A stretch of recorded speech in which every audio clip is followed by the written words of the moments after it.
என் செல்ல குழந்தையே, நீ உண்ண முடியாமலும் உறங்க முடியாமலும் தவிர்த்து கொண்டிருக்கின்றாய். உன் மனதிலும் உடலிலும் அசதி. உன் வீட்டில் பிரச்சனைக்கு மேல் பிரச்சனை. இதில் என்ன இருக்கின்றது, இதில் என்ன காரணம் இருக்கிறது என்பதை அறியாமல் நீ தவித்து கொண்டிருக்கின்றாய். தங்கமே, உன்னுடைய பிரச்சனைக்கான காரணத்தை கூறவே இன்று உன் வராகி தாயானவள் உன்னை தேடி வந்துள்ளேன். உன்னுடைய பிரச்சனைக்கு காரணம் என்ன? உனக்கு இதை செய்தவர் யார்? இவர் செய்ததற்கான தண்டனை என்ன என்று இதிலிருந்து அவர்கள் வெளிவர வேண்டிய காரணம் என்ன? இதில் அவர்கள் என்ன செய்ய வேண்டும்? வீட்டிலும் உன்னோடும் என்னென்ன மாற்றங்கள் ஏற்பட்டிருக்கின்றது? அன்பு குழந்தையே, இந்த தாயானவள் கூறப்போவதை பொறுமையாகவும் அமைதியாகவும் கேள். இதை யாரிடம் நீ பகிர்ந்து கொள்ள வேண்டாம். ஒரு அமைதியான இடத்தை, நான் கூறப்போவதை அமைதியாக ஒரு இடத்தில் நிதானப்படுத்தி பொறுமைப்படுத்தி நான் கூறுவதை அமைதியாக கேள். இந்த பிரச்சனையிலிருந்து நீ வெளிவருவதற்கான வழிமுறைகளையும் அமைதிகளையும் உனக்கு நான் காட்டப் போகின்றேன். பிள்ளையே, நீ அதை தவறாமல் பின்பற்றி விட்டால் நிச்சயமாக உன் வாழ்க்கையில் திருப்பம் ஏற்படும். அனைத்து துன்பங்களும் உன்னை விட்டு விலகிவிடும்.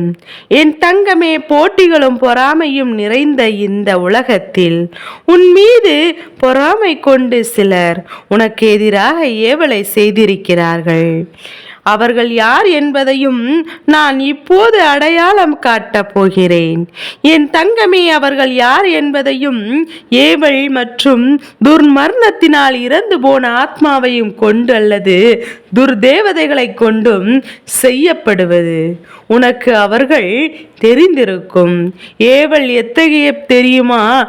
எத்தகையது என்று தெரியுமா? துர்தேவதைகள் ஏவலை உன் மீது செலுத்தியிருக்கிறார்கள். ஆம் என் தங்கமே, துர்தேவதைகளை விரட்டி விட்டார்கள். அதுதான் நீ பாடாத கஷ்டங்கள் எல்லாம் பட்டு கொண்டிருக்கின்றாய் என்பதை மறந்து விடாதே.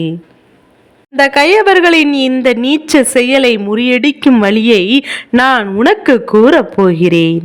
என் தங்கமே, அதற்கு முன்பு இந்த நீச்ச செயலை உனக்கு யார் செய்தார்கள் என்று நான் அடையாளம் காட்டப் போகிறேன். என் குழந்தையே, நீ வாழவே கூடாது. நிம்மதியாக உன் குடும்பத்துடன் நீ சந்தோஷமாக இருந்துவிடக் கூடாது என்று உன் மீது மிகவும் பொறாமை கொண்டு துணிகரமான இந்த செயலை செய்திருக்கிறார்கள். என் தங்கமே, நீ அவர்களுக்கு பல உதவிகளை செய்திருக்கின்றாய். உன்னிடத்திலே அவர்களுக்கு பல உதவிகளையும் பெற்றுக்கொண்டு நன்றி இல்லாமல் அவர்கள் இந்த பெரும் தீங்கினை உனக்கு செய்திருக்கிறார்கள். நீ அம்மாவின் பிள்ளை என்பதை மறந்து உனக்கு இத்தனை காலமும் கேடு கெட்ட செயலை செய்து விட்டார்கள் அல்லவா? அதற்கான பலன்களை அவர்கள் நிச்சயமாக அனுபவித்தே ஆக வேண்டும்.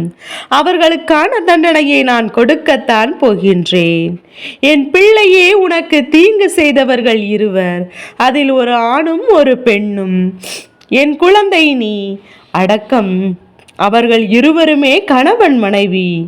என் குழந்தை, உன் மீது உன் குடும்பத்தின் மீதும் அன்பு இருப்பது போல பேசி சிரித்து பழகிவிட்டு உண்ட வீட்டுக்கே ரெண்டகம் செய்து விட்டார்கள்.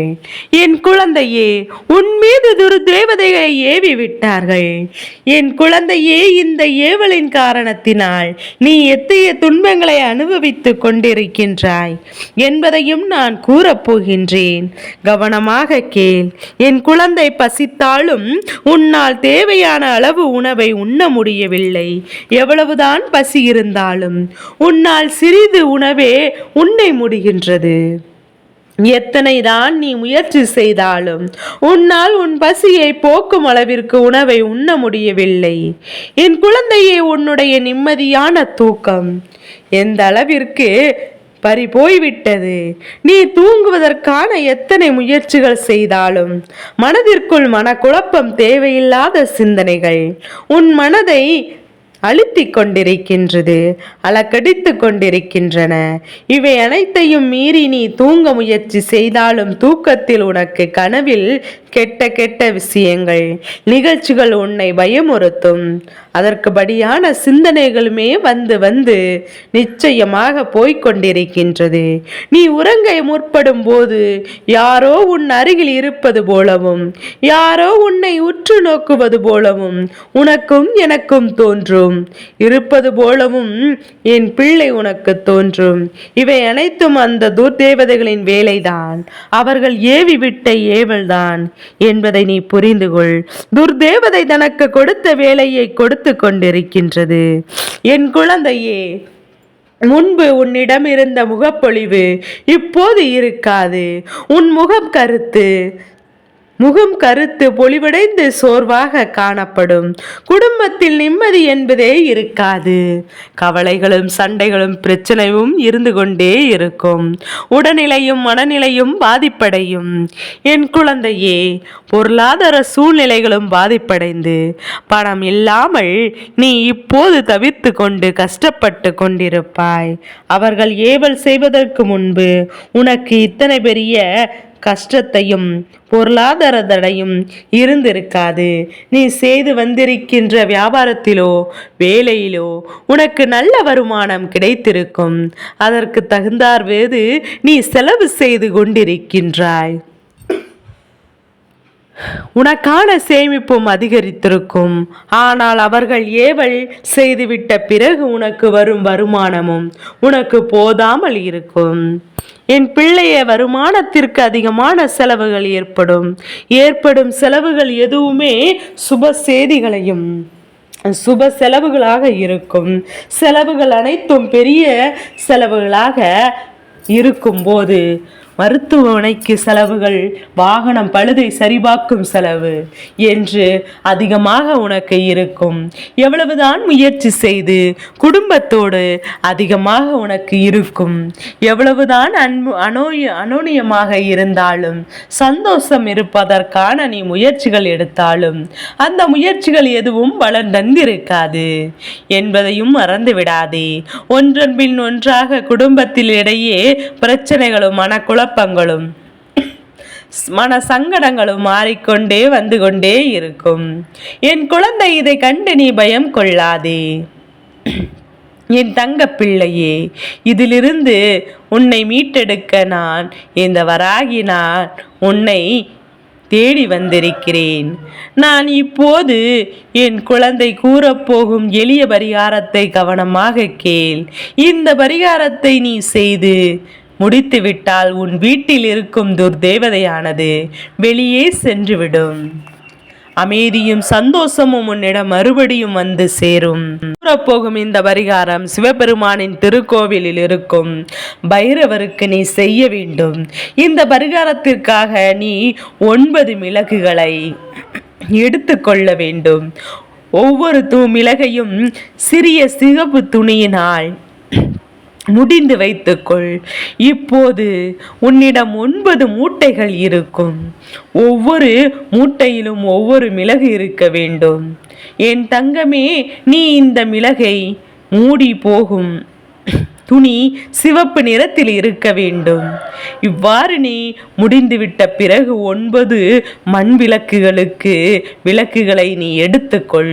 பைரவர்களை நெய்வேத்தியமாக படைப்பதற்கு சிறிது இலகு சாதத்தை எடுத்துக்கொள்ள வேண்டும். இவை அனைத்தையும் எடுத்துக்கொண்டு நீ பைரவரின் சன்னிதானத்திற்கு முன்னால் செல்ல வேண்டும். அங்கு சென்ற பிறகு ஏவலால் பாதிக்கப்பட்ட நீ 9 விளக்குகளும் நிச்சயமாக நல்லெண்ணெயை ஊற்றி தீபத்தினை ஏற்றிவிட வேண்டும். மிளகு சாதத்தினை என் பிள்ளை நீ பைரவருக்கு நெய்வேத்தியமாக சமர்ப்பித்து விட வேண்டும். என் தங்கமே, இதை நீ ஒரு முறை நீ செய்தாலே போதும். இதை செய்து முடித்துவிட்டு பைரவரை மனதார கை கூப்பிட்டு வணங்கி, நீங்கள் தான் எனக்கு என்னுடைய குடும்பத்திற்கும் துணை என்று எனக்கு ஏற்பட்டிருக்கும் இந்த ஏவலில் இருந்து நீங்கள் என்னை காப்பாற்ற வேண்டும் என்று உங்களிடம் நான் சரணாகதி அடைந்து விட்டேன் என்று மனதார நீ வேண்டி நிற்க வேண்டும். உனக்கு ஏவல் செய்து பெரும் துரோகத்தை செய்து விட்டார்களே, இதிலிருந்து என் பிள்ளை நான் எப்படி வெளிவருவேன் என்று நீ கலங்கி தவிர்த்து நின்றிருக்க கூடாது. நீ பயப்படவும் தேவையில்லை. என் குழந்தை, நீ ஒன்றை மட்டும் நன்றாக புரிந்து கொள். இந்த உலகத்தில் தேவ சக்தியினை மீறி எந்த ஒரு சக்தியும் கிடையாது.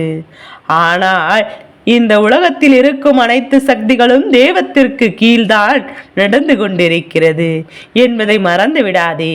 அதனால் எந்த ஒரு பயமும் கொள்ளாமல் என் பிள்ளை நீ நிம்மதியாக நான் கூறிய இந்த பரிகாரத்தை மட்டும் தவறாமல் செய்துவிடு. நிச்சயமாக என் பிள்ளைக்கு உன்னுடைய இந்த நிலை மாறும். நான் கூறியதை செய்துவிட்டால் இப்போது நீ கஷ்டப்பட்டு இருக்கும் சூழ்நிலைகள் அனைத்தும் மாறிவிடும். கஷ்டம், கடன் பிரச்சனைகள் நீங்கி பண வரவு அதிகரிக்கும். என் தங்கமே, குடும்பத்தில் மகிழ்ச்சியும் நிம்மதியும் இருக்கும். உன்னால் நிம்மதியாக தூங்க முடியும். நல்ல போதுமான அளவு உணவை உண்ண முடியும். உன்னுடைய முகம் பொலிவடையும். மறுபடியும் கலை பொருந்திய முகமாக மாறிவிடும். எத்தனை தீய சக்திகள் தன்னுடைய இல்லத்தில் ஆட்டத்தை காட்ட நினைத்து அவை அனைத்தும் தெய்வசக்திக்கு முன்பு ஒன்றுமில்லாததாக மாறிவிடும். தெய்வ சக்தி மட்டுமே கடைசியில் அனைத்தையும் வென்று நிற்கும் என்பதை மறந்து விடாதே. இதை நீ தெளிவாக புரிந்து கொள். என் பிள்ளையே, உனக்கு நல்லதையே நடத்தி தர உன் வராகி அம்மா நான் வந்திருக்கின்றேன் என்பதையும் மறந்து விடாதே. என் செல்ல குழந்தைக்கு இந்த வராகி அம்மாவினுடைய ஆசீர்வாதங்கள் எப்போதும் என் குழந்தைக்கு முழு மனதோடு கிடைத்து கொண்டே இருக்கும்.